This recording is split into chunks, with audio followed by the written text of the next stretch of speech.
नमस्कार, मैं हूं आपके साथ सीमा चौधरी। आप देख रहे हैं चैनल न्यूज, जुनून सच दिखाने का। देखिए, मिडिल ईस्ट में जारी जंग से देश भर में गैस की किल्लत हो रही है। लोग सिलेंडर लेने के लिए लंबी लंबी कतारों में खड़े हैं। वहीं सिलेंडर की कमी की खबरें लोगों को डरा भी रही हैं। लोगों में खौफ का माहौल है। ऐसे में लखनऊ में गैस खत्म होने की अफवाहों के बाद प्रशासन अलर्ट हो गया। सीएम योगी के निर्देश पर अधिकारियों ने शहर भर में औचक निरीक्षण अभियान शुरू किया। अलग अलग इलाकों में प्रशासनिक टीम गैस एजेंसी और सप्लाई व्यवस्था की जांच कर रही है। प्रशासन के अनुसार शहर में गैस या पेट्रोल की कोई कमी नहीं है। गैस वितरण में देरी का कारण सप्लाई कंपनियों का सर्वर डाउन होना बताया गया, जिसके चलते कई जगहों पर समय पर सिलेंडर नहीं मिल पा रहे। अधिकारियों का कहना है कि तकनीकी समस्या को जल्द ठीक करने के लिए संबंधित कंपनियों और उच्च अधिकारियों से लगातार संपर्क किया जा रहा है। वहीं सप्लाई यहां पर एडीएम सप्लाई ज्योति गौतम ने स्पष्ट किया है कि गैस खत्म होने की खबर पूरी तरह गलत है। उन्होंने लोगों से अफवाहों पर ध्यान न देने की और घबराने से बचने की अपील की है। प्रशासन ने यह भी चेतावनी दी, गैस और पेट्रोल की कमी की झूठी खबरें फैलाने वालों पर सख्त कार्रवाई होने वाली है।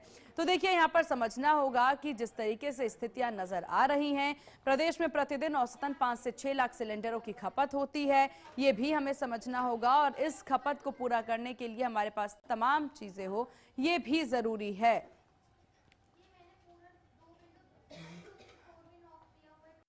लाने वालों पर सख्त कार्रवाई की बात कही जा रही है और इस विषय पर ज्यादा जानकारी के साथ संवाददाता पुनीत मोहन हमारे साथ बने हुए हैं। पुनीत, किस तरह की तस्वीरें नजर आ रही हैं यहाँ पर? क्या कुछ बड़ी अपडेट नजर आ रही है?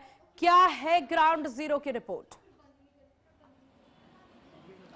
देखिए सीमा, अगर मैं ग्राउंड जीरो की बात करूं तो कहीं ना कहीं घरेलू गैस सिलेंडर को लेकर के हाहाकार मचा हुआ है।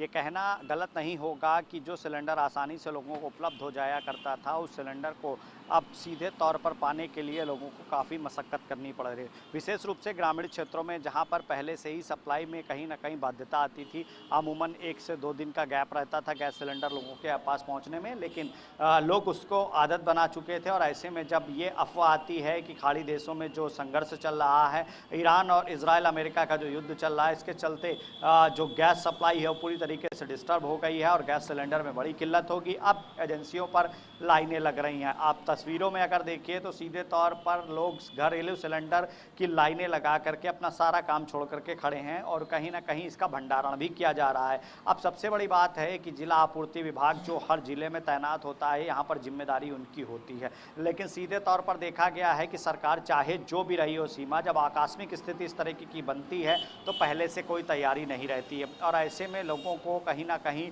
पैनिक होना लाजमी रहता है। अब आप देखिए कि किस तरीके से लोग गैस सिलेंडर के लिए परेशान हो रहे हैं। हालांकि प्रशासन बार बार इस बात का दावा कर रहा है कि कालाबाजारी नहीं करने देंगे, किसी को स्टोरेज नहीं करने देंगे, लेकिन ये मैसेज नाकाफ़ी साबित हो रहा है। सरकार भी लोगों से अपील कर रही है कि अफवाहों पर ध्यान ना दें अगर, लेकिन ये अफवाह है तो फिर ये गैस सिलेंडर की लाइनें कैसी हैं? अगर जो सप्लाई है वो सुचारू रूप से प्रभावित नहीं होगी तब तक लोगों को कहीं ना कहीं दिक्कतों का सामना करना पड़ेगा। जो गैस आपकी होम डिलीवरी थी, यानी घर पर आ रही थी, उसी गैस के लिए, गैस सिलेंडर के लिए अब आपको सीधे तौर पर लाइन लगाना पड़ेगा। देखिए सीमा, एक सबसे बड़ी बात समझिए, जो सबसे बड़ी प्रॉब्लम है वो अवेयरनेस की है। लोगों को अवेयर करना होगा और जो इंटीग्रेटेड सिस्टम काम करता है कि आप सीधे तौर पर एक मैसेज करिए या कॉल करिए और 24 घंटे में आपके पास में गैस सिलेंडर अवेलेबल हो जाता था। मानता हूं कि सीधे तौर पर ये समस्याएं आई हैं, ऐसे में 2 से 3 दिन के अंदर हर हाल में घरेलू गैस सिलेंडर उपभोक्ताओं के पास में पहुंच जाना चाहिए, क्योंकि ये कंपलसरी है, ये उनकी नीड है।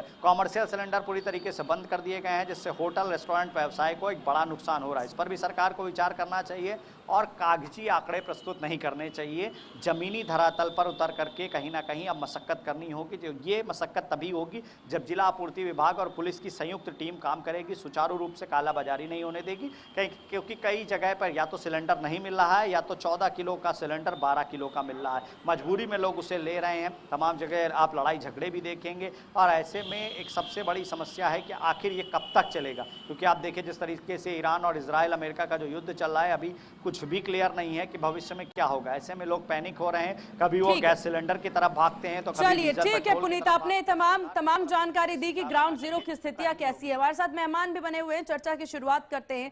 रत्नेश मिश्रा जी हमारे साथ नेता भाजपा से हैं और शशिलेंद्र यादव जी नेता सपा से हमारे साथ बने हुए हैं।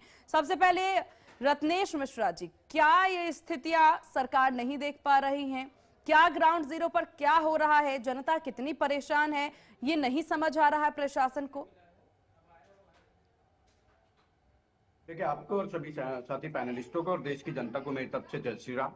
देखिए, निस्संदेह कुछ आपूर्ति में दिक्कतें आई हैं, आपूर्ति जनित जो दिक्कतें हैं उनको रिजॉल्व किया जा रहा है, और विपक्ष या जो अन्य राजनीतिक नहीं दल नहीं हैं नहीं वो बस एक केवल मिनट शशि, नहीं नहीं रत्नेश जी, रत्नेश जी आप आगे बढ़े इससे पहले ये सवाल आपूर्ति को लेकर के नहीं है, क्योंकि इससे पहले भी ऐसी दिक्कतें आती थी डिले को लेकर के, कमी को लेकर के। सवाल ये है कि लोगों में भ्रम क्यों फैलाया जा रहा है, लोगों में भ्रम फैल कैसे रहा है, प्रशासनिक टीम क्या कर रही है, ये सवाल है।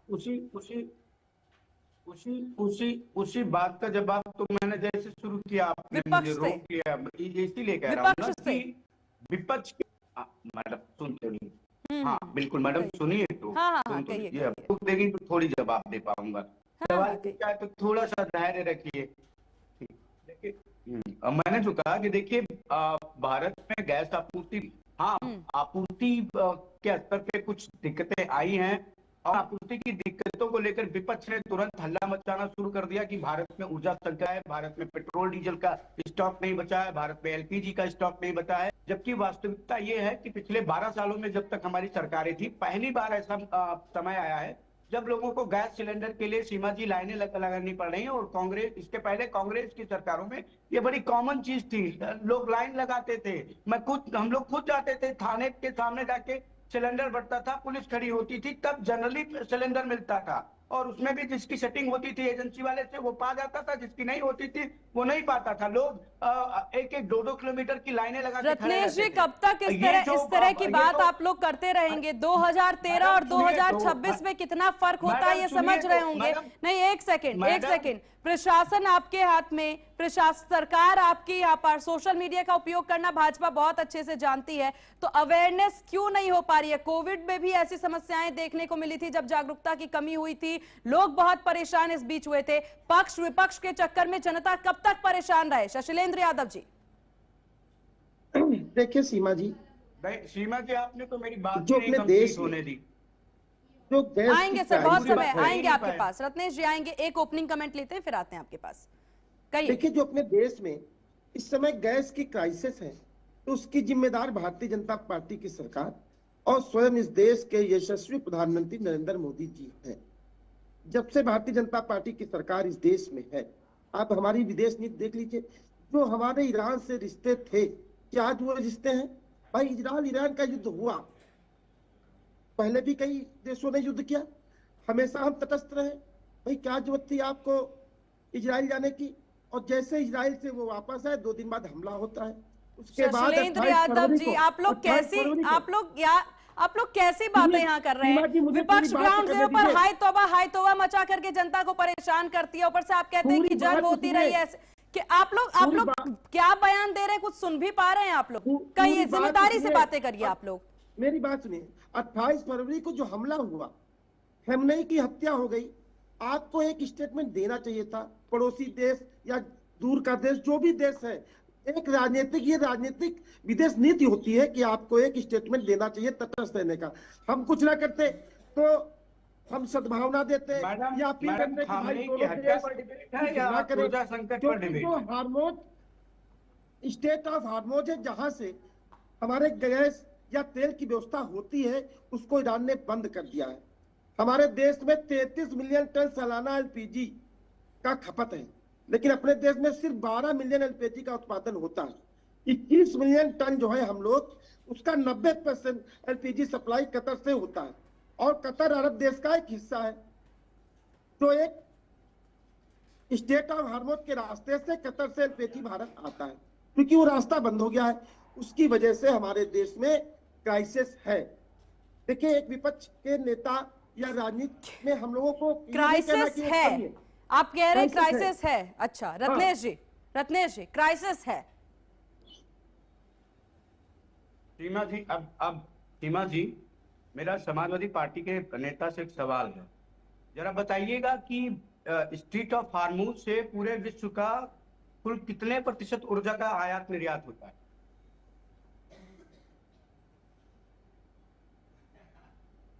शैलेंद्र यादव जी, आपने इंटरनेशनल पॉलिटिक्स पे ही बोला है आपने। मेरा एक छोटा सा सवाल है, देखिए आप मुझे इतना बता दीजिए कि विश्व की कुल ऊर्जा खपत का कितने प्रतिशत का व्यापार हार्मुज स्ट्रेट से होता है?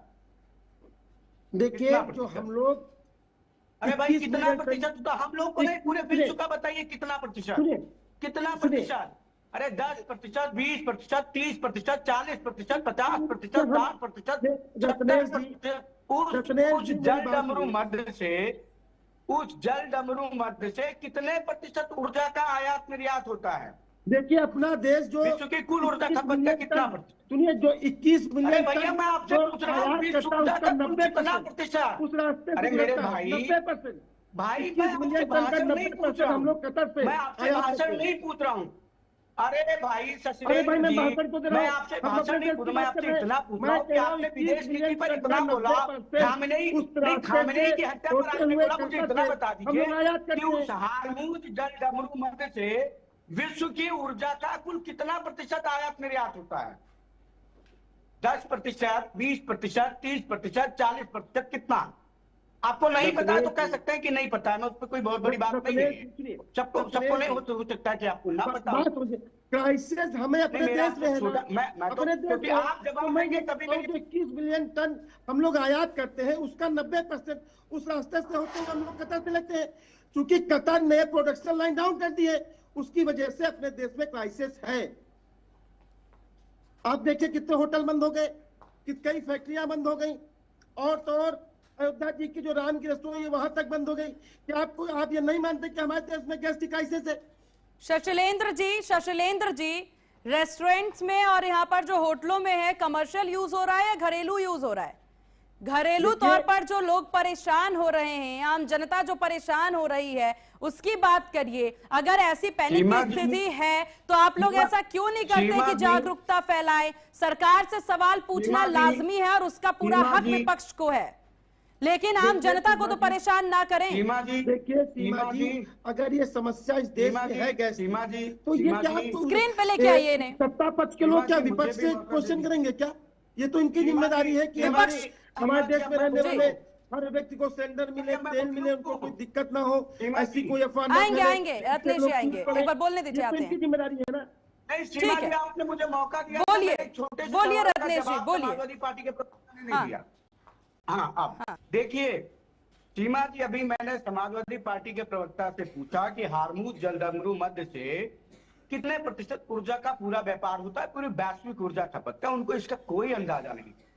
वो अब्बा डब्बा झब्बा करने लगे। भैया अब्बा डब्बा झब्बा मत करिए। 20%, केवल 20% उस मार्ग से आयात निर्यात होता है, 80% अन्य मार्गों से होता है, और 80% ऊर्जा का आयात निर्यात गैर बाधित रूप से हो रहा है।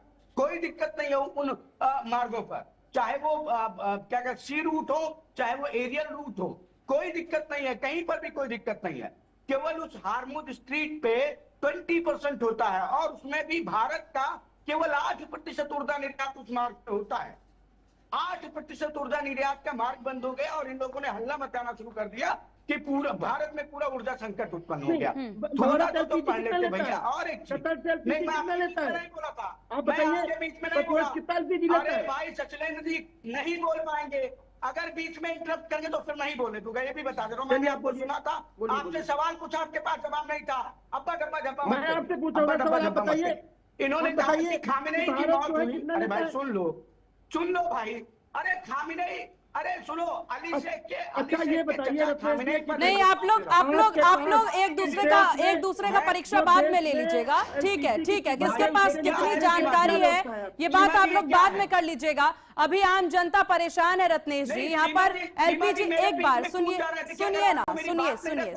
अरे सुनिए ना, जो यहाँ पर आम जनता इतनी परेशान हो रखी है, लंबी कतारें, और उत्तर प्रदेश से तो लड़ाई की भी तस्वीरें आ रही हैं कि यहाँ पर एलपीजी गैस लेकर के कोई सिलेंडर लेके कोई भाग जा रहा है। उसके बाद कहीं कहीं पर देखने को मिल रहा है कि एक ही सिलेंडर के लिए 4-4 लोग लड़ते नजर आ रहे हैं। तो क्यों ऐसी पैनिक की स्थिति हो रही है रत्नेश जी? बस इसका जवाब दीजिए। ये मत कहिए कि विपक्ष पैनिक क्रिएट कर रहा है। अगर विपक्ष क्रिएट कर रहा है ऐसी स्थिति, तो सत्ता पक्ष के पास क्या जिम्मेदारी नहीं, क्या इतनी ज्यादा शक्ति नहीं कि इसे रोका जा सके?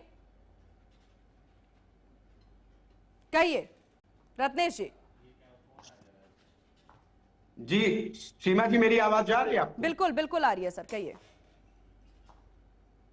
देखिए सीमा जी, मैंने एक बात कही कि अभी मैंने समाजवादी पार्टी के नेता से जब पूछा कि हार्मुज जल डमरू मध्य से कुल कितने प्रतिशत वैश्विक ऊर्जा का व्यापार होता है, तो उनके पास उसका कोई डेटा नहीं। मैंने उनसे जब पूछा कि आपको ये भी बताना चाहिए था कि भारत का कितने प्रतिशत होता है, उसका भी उनके पास कोई डेटा नहीं। उनके पास क्या था, अब्बा डब्बा झब्बा। आपने अभी कहा कि विपक्ष को जिम्मेदारी भरा बयान देना चाहिए, लेकिन इनके पूरा बयान आपकी डिबेट में पूरा गैर जिम्मेदार था। और इन्होंने कहा कि खामनेई की मौत पे क्यों नहीं बोला। खामनेई क्या वहां के राष्ट्रपति थे? खामनेई क्या वहां के प्रधानमंत्री थे? खामनेई क्या वहां के रत्नेश जी, रक्षा क्या मंत्री आप थे? मेरी खामनेई सवाल का क्या जवाब वहां दे के पा गृह रहे हैं मंत्री या थे? नहीं? आपसे जो पूछा उसका जवाब आप देंगे कि नहीं? क्योंकि वक्त की कमी है, जरा जनता को एक जिम्मेदारी भरा जवाब दे दीजिए। ये विपक्ष क्या कह रहा है, पक्ष क्या कह रहा है, 500 बार बोल चुके हैं आप लोग। चलिए जल्दी जनता तक अपनी जिम्मेदारी भरा एक जवाब जल्दी। आपके सवाल के साथ साथ वो नहीं, मेरे ही सवाल से आप शुरुआत करिए, एक ही राग मत अलापिए, मेरे ही सवाल का जवाब दीजिए आप। कहा कि नहीं दूंगा, आप सुनेंगे तो आपके सवाल समय की कमी है, मुद्दे पर आइए और जवाब दीजिए। सवाल का जवाब पहुंचेगा। नहीं सीमा जी, मैं बिना विपक्ष के सवालों का जवाब दे किसी और पर नहीं मूव करने वाला, क्योंकि मेरे विपक्ष हैं, वो उनकी बात, हर एक बात का जवाब देना मेरा धर्म है। यही करते हैं आप लोग, नहीं यही करते हैं। सत्ता पक्ष विपक्ष का जवाब दे, विपक्ष सत्ता पक्ष का जवाब दे, और आम जनता यहाँ पर परेशान होती रहे। यही तस्वीर आपने आज जारी कर दिया है, दिखा दिया है। चलिए बहुत शुक्रिया, क्योंकि समय बर्बाद करना आदत हो गई है यहाँ पर आप लोगों की। सभी का बहुत शुक्रिया तमाम चर्चा में शामिल होने के लिए। इसी के साथ इस बुलेटिन में बस इतना ही। देखते रहिए HNN न्यूज़, जुनून सच दिखाने का। नमस्कार।